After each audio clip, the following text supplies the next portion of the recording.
కోటీశ్వరుడు. మనిషి ఎప్పుడూ ప్రాపంచిక గౌరవాల కోసం పాకులాడతాడు.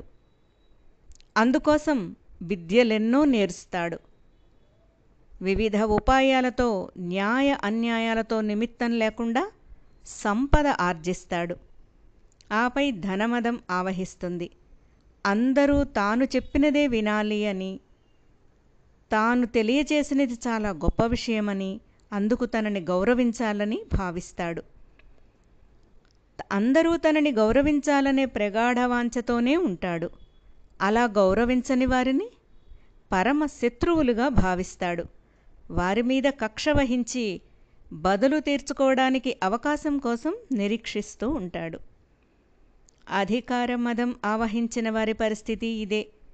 విద్యాధికుల్లో కొందరు ఆధిక్యతా భావాల వల్ల అందరిలో ఇమడలేకపోతారు. వీరందరూ ఆధ్యాత్మిక జీవితానికి అనర్హులు. మాయ అనే మత్తులో మునిగిన వారికి మంచి చెడుల విచక్షణ ఉండదు.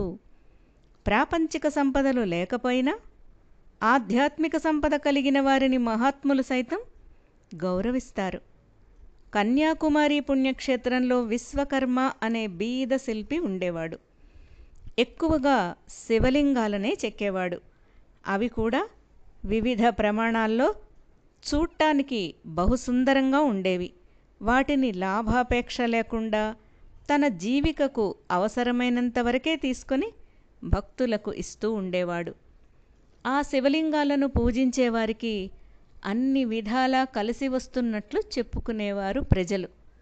ఈ నోట ఆ నోట అది పాకి ఆ ఊరిలోని కోటీశ్వరుడు కుబేరగుప్తుడికి తెలిసింది.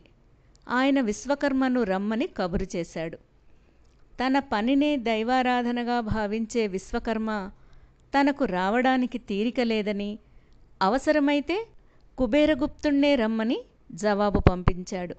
దాంతో కుబేరగుప్తుడికి ఆగ్రహం పెల్లుబికింది. తన తల్లిదండ్రుల స్మృతిగా ఆ ఊళ్ళో పెద్ద శివాలయాన్ని నిర్మించాలని, అందులో పెద్ద శివలింగాన్ని ప్రతిష్ఠించాలని అతడి ఆకాంక్ష. ఆ శివలింగాన్ని విశ్వకర్మ చేత తయారు చేయించాలి అని అనుకున్నాడు.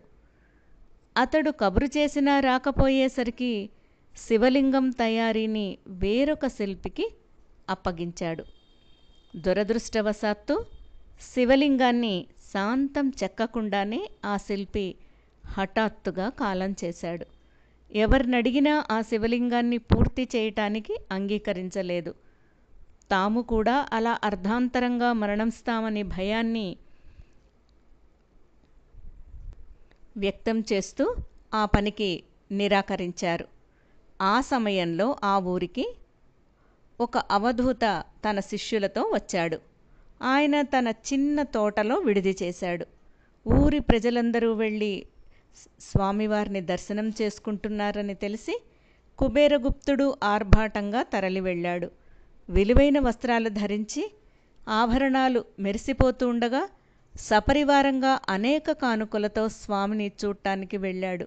కానీ ఆయన శిష్యులు అడ్డగించి అందరూ కూర్చున్నట్లే నేల మీద మిగతా వారితో సమానంగా కూర్చోవాలి అని చెప్పారు.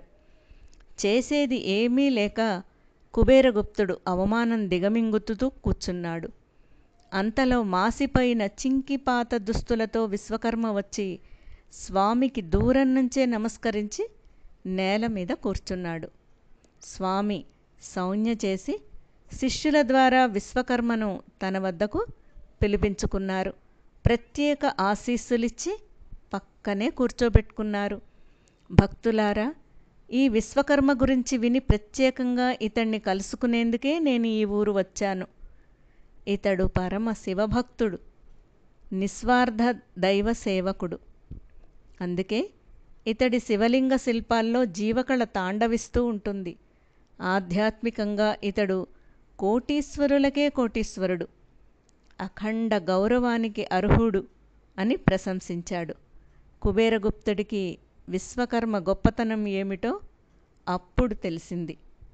తన అహంకారం వదిలి స్వయంగా వెళ్ళి విశ్వకర్మను ప్రార్థించి తనకు కావలసిన శివలింగం చేయించుకోవటమే కాక ఆనాటి నుంచి అతన్ని ఎంతో గౌరవించసాగాడు.